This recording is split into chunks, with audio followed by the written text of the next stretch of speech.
آئیے میں نہایت ہی ادب اور احترام کے ساتھ مجاہد ملت خطیب اہل بیت علی جناب مولانا حبیب حیدر عابدی صاحب کی خدمت میں گزارش کرتا ہوں کہ تشریف لائیں اور اس مبارک موقع پر باب الحوائج کے فضائل بیان فرما کر بانی محفل کو شکریہ کا موقع عطا فرمائیں۔ بر محمد و آل محمد نعرہ صلوات۔ اعوذ باللہ من الشیطان اللعین الرجیم، بسم اللہ الرحمن الرحیم، الحمد للہ رب العالمین، اما بعد، اللہم صل علی محمد و آل محمد۔ بسم اللہ الرحمن الرحیم، جاء الحق وزاحق الباطل ان الباطل کان زہوقا۔ کس شیر کی آمد ہے کہ رن کانپ رہا ہے،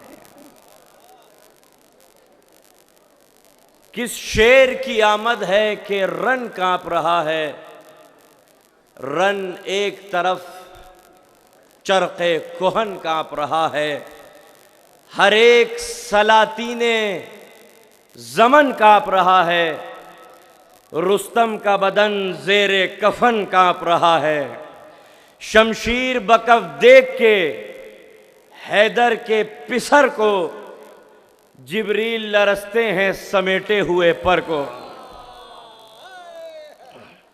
شمشیر بکف دیکھ کے حیدر کے پسر کو جبریل لرزتے ہیں سمیٹے ہوئے پر کو۔ دیکھیے یہ جشن جو ہے نا، یہ 2 برس کے بعد ہو رہا ہے۔ پچھلے سال کرونا کی وجہ سے یہ جشن قضا ہو گیا تھا، اب اس کی ادا کرنی ہے، تو پوری توانائی کے ساتھ، جوش و خروش کے ساتھ، جوش مودت کے ساتھ، جوش ولا کے ساتھ، مردوں کی طرح نہیں مردوں کی طرح جشن سننا ہے۔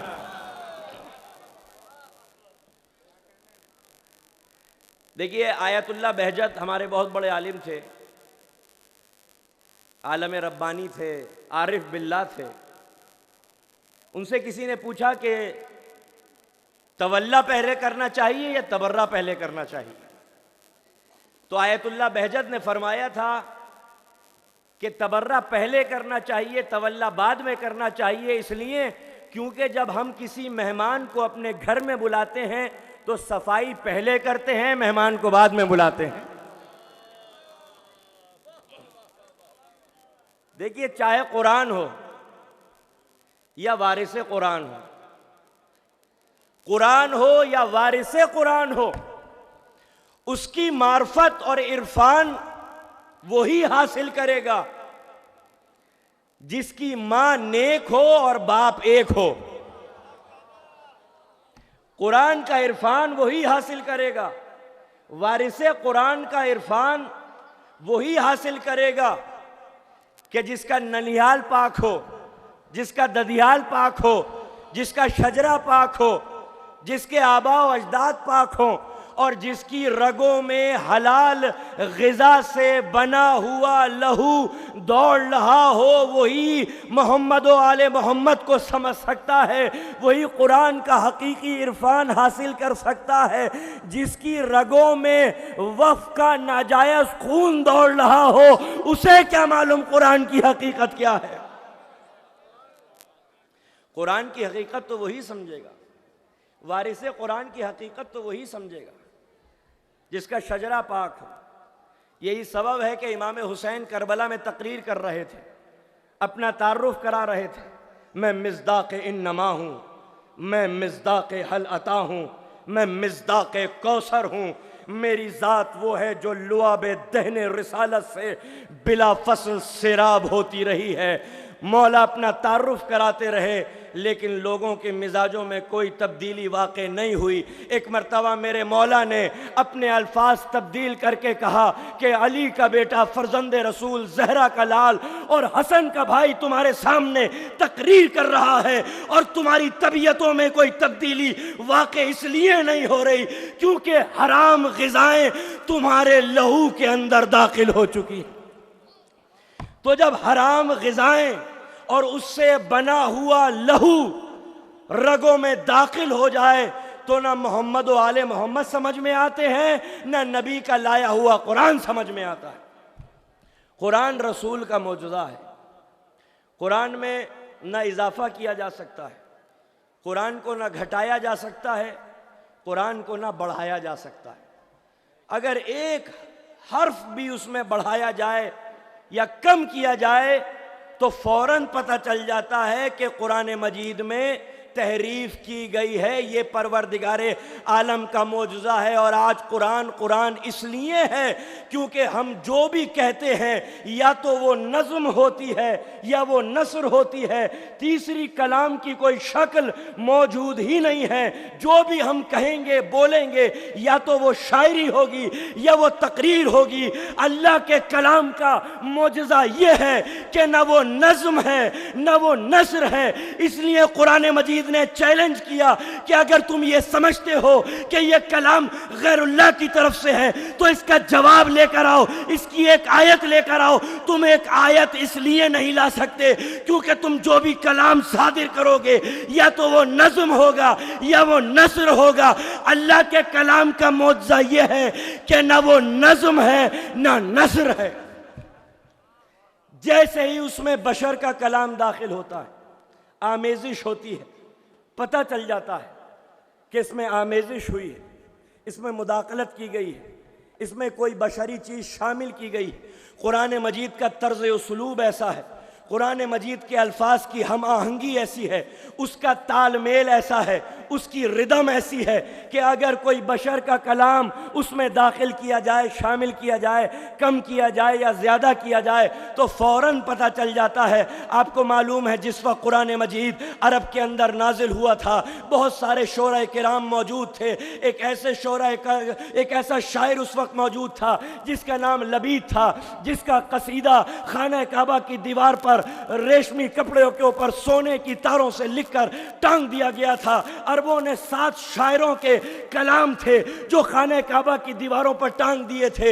اس کا جو مقطع تھا وہ لبید تھا۔ لبید نے جب اپنا کلام کہا عکاس کے میلے میں تو جیسے ہی وہ اپنے قصیدے کے مقطع پر پہنچا تو کیا دیکھتا ہے کہ عربوں کے سر اس کے سامنے سجدہ ریز ہے۔ عربوں نے اسے سجدہ کیا اور تائید کی، لبید تو نے جو کلام کہا ہے نہ اس سے بہتر کوئی کلام موجود ہے، نہ اس سے بہتر کوئی کلام ممکن ہے، نہ تجھ جیسا کوئی شاعر کائنات کے اندر پیدا ہو سکتا ہے۔ تو نے جو قصیدہ کہہ دیا وہ حرف اول ہے، وہ حرف آخر ہے، اب اس سے بہتر کوئی قصیدہ وجود میں نہیں آ سکتا۔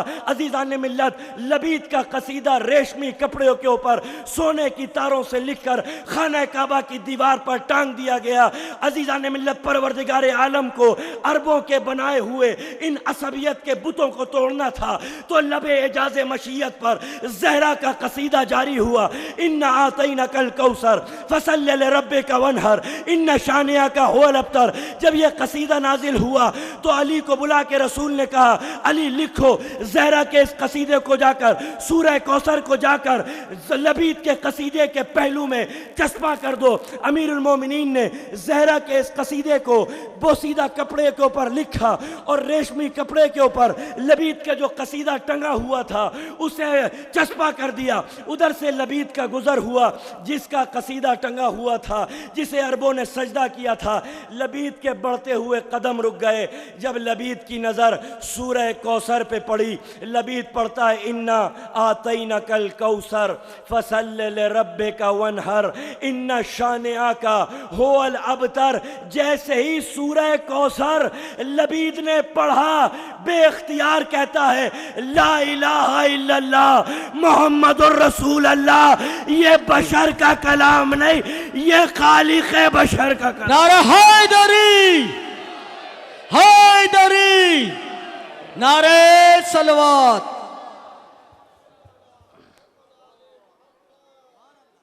3 سطروں پر مشتمل سورہ کوثر کو پڑھا لبید نے، اور جسے سجدہ کیا تھا عربوں نے وہ خالق قرآن کے سامنے سجدہ ریز ہو گیا۔ یہ ہے قرآن کی حقانیت، یہ ہے قرآن کی حقانیت کہ لبید ایمان لے آیا، لبید نے کلمہ پڑھ لیا، خاندان رسالت کا ذکر ہے، آل رسول کا تذکرہ ہے، عزیزان ملت، اس خاندان میں 3 صفتیں بہت مقبول ہوئیں۔ آل رسول سے زیادہ کوئی خوبصورت نہیں تھا، آل رسول سے زیادہ کوئی شجاع نہیں تھا، آل رسول سے زیادہ کوئی سخی نہیں تھا۔ یہ 3 صفتیں ایسی تھیں جو تمام صفتوں پر مقدم نظر آتی تھیں۔ آل رسول سے زیادہ کوئی خوبصورت نہیں تھا۔ جناب عبداللہ اتنے حسین اور جمیل تھے کہ جب رسول اللہ کے والد جناب عبداللہ مدینے کی گلیوں سے، یثرب کی گلیوں سے گزرتے تھے تو کہنے والے کہتے تھے کہ کتنا حسین جا رہا ہے شخص ہے۔ جب مکہ کی گلیوں سے گزرتے تھے تو لوگ ان کی حسن اور خوبصورتی کو دیکھ کر اپنی اپنی دکانیں بند کر لیتے تھے۔ سرکار دو عالم کے حسن کا تو کمال یہ ہے، ان کے جمال کی تو انتہا یہ ہے کہ وہ حسن کے نقطہ مختتم پر فائز ہیں۔ کسی نے پوچھا تھا صحابی نے، یا رسول اللہ کہ اگر آپ جا رہے ہوں اور آپ کے ساتھ جناب یوسف جا رہے ہوں تو لوگوں کی توجہ زیادہ کس کی جانب ہوگی؟ تو رسول اسلام نے فرمایا تھا اگر میرا بھائی یوسف میرے ساتھ مدینے کی گلیوں میں گزرے تو لوگوں کی توجہات یوسف سے ہٹ کر میری جانب مرکوز ہو جائیں گی۔ اتنے خوبصورت تھے جناب عبداللہ، اتنے خوبصورت تھے جناب سرکار رسالت امام رسول اللہ محمد مصطفیٰ صلی اللہ علیہ وآلہ وسلم۔ محمد والے محمد نعرہ صلوات۔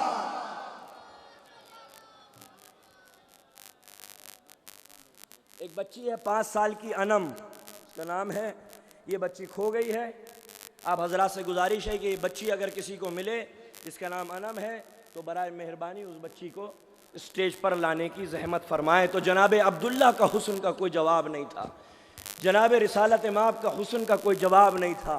وہ رسول، دیکھیں یوسف کا حسن کیا ہے، جس پر زلیخا عاشق ہو جائے اسے یوسف کہتے ہیں، جس پر اللہ عاشق ہو جائے اسے محمد الرسول اللہ کہتے ہیں۔ حسن کا کوئی کمال نہیں، حسن کی کوئی انتہا نہیں۔ وہ رسول اللہ جن سے زیادہ کوئی حسین اور جمیل نہیں تھا، علی کے چہرے کو دیکھ کے کہا علی انت بدر الدجا، علی تو 14ویں کا چاند ہے، علی تو 14ویں کا چاند ہے۔ سرکار دو عالم جسے بدر الدجا کہیں وہ امیر المومنین کتنے حسین ہوں گے، جناب رسول مآب کتنے حسین ہوں گے، جناب عبداللہ کتنے حسین ہوں گے۔ جناب عبداللہ کے حسن کا کوئی انتہا نہیں، رسول اسلام کے حسن کی کوئی انتہا نہیں۔ امیر المومنین کا حسن جسے سرکار دو عالم کہے انت بدر الدجا۔ عزیزان ملت، جیسے رسول اللہ نے جنگ خندق میں امیر المومنین کو سجایا تھا، ایسے ہی امیر المومنین نے حضرت عباس کو جنگ صفین میں سجایا، اپنا امامہ عباس کے سر پر، عباس کا امامہ اپنے سر پر، عباس کی ردا اپنے دوش پر، عباس کی ردا اپنے دوش پر، عباس کا پٹکا اپنی کمر میں، اپنا پٹکا عباس کی کمر میں، عباس کے نالین اپنے پیروں میں، اپنے نالین عباس کے پیروں میں، سجا کے سوار کے حضرت عباس کو گھوڑے پر بٹھایا۔ شاعر نے اس منظر کو اپنے تخیلات میں دیکھا کہ جناب عباس کے ہاتھوں میں تلوار ہے۔ ایک مرتبہ حضرت عباس نے اپنے تلوار کو دیکھ کے کہا سن کسی کی نہ سن، ایک ہی دھن کو بن، آج مغرور ہر ایک سر کاٹ دے۔ سن کسی کی نہ سن، ایک ہی دھن کو بن، آج مغرور ہر ایک سر کاٹ دے۔ سنسناتی ہوئی سب سروں سے گزر، وار سینے پہ کر اور جگر کاٹ دے۔ سن کسی کی نہ سن، ایک ہی دھن کو بن، آج مغرور ہر ایک سر کاٹ دے۔ سنسناتی ہوئی سب سروں سے گزر، وار سینے پہ کر اور جگر کاٹ دے۔ نوک سے روک لے گردش وقت کو، نوک سے روک لے گردش وقت کو، دست و شام و وجود و سحر کاٹ دے۔ آج جبریل بھی پر بچھائیں اگر تو رعایت نہ کر، اس کے پر کاٹ دے۔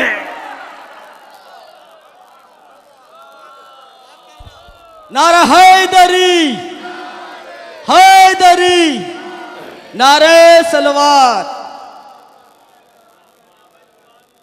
آج جبریل بھی پر بچھائیں اگر تو رعایت نہ کر، اس کے پر کاٹ دے۔ حضرت عباس نے گھوڑے کو مہمیز کیا، اور گھوڑا چلا صفوں کی صفیں الٹنے کے لیے، میسرے کو میمنے پر، میمنے کو میسرے پر، قلب لشکر کو حضرت عباس نے الٹ دیا۔ کسی نے بتایا کہ آپ کے فرزند نے، بیٹے نے قلب لشکر کو الٹ دیا ہے۔ امیر المومنین نے آگے بڑھ کے دیکھا کہ میرا بیٹا عباس جنگ کر رہا ہے، کسی سے کہا ذرا عباس کو بلاؤ۔ کسی نے جا کے کہا یا ابو الفضل العباس، آپ کے بابا نے آپ کو بلایا ہے۔ حضرت عباس پیچھے پلٹے، دیکھا اپنے بابا کو تو جو تحت الحنک تھا وہ سرکا، اور حضرت عباس کا چاند جیسا چہرہ روشن ہو گیا۔ حضرت عباس کی ایک زلف تھی جو آپ کے حسین و جمیل اور خوبصورت رخساروں پر لہلہا رہی تھی۔ جب امیر المومنین نے اس منظر کو دیکھا نا تو ایک مرتبہ اپنے اصحاب سے مخاطب ہو کے کہا ھذا قمر بنی ہاشم، یہ بنی ہاشم کا چاند ہے۔ پروردگار عالم ہمیں توفیق عنایت فرمائے کہ زندگی گزرے تو در عباس پر گزرے، موت آئے تو اسی در پر آئے، اس لیے کیونکہ عباس کا در زندگی ہے، در حیات ہے۔ پوری کلیجے کی طاقت کے ساتھ، توانائیوں کے ساتھ خراج عقیدت پیش کرتے ہوئے، اپنی آوازوں کو کربلا کی دہلیز تک پہنچاتے ہوئے، امام زمانہ کی بارگاہ میں مبارکباد پیش کرتے ہوئے، نعرہ حیدری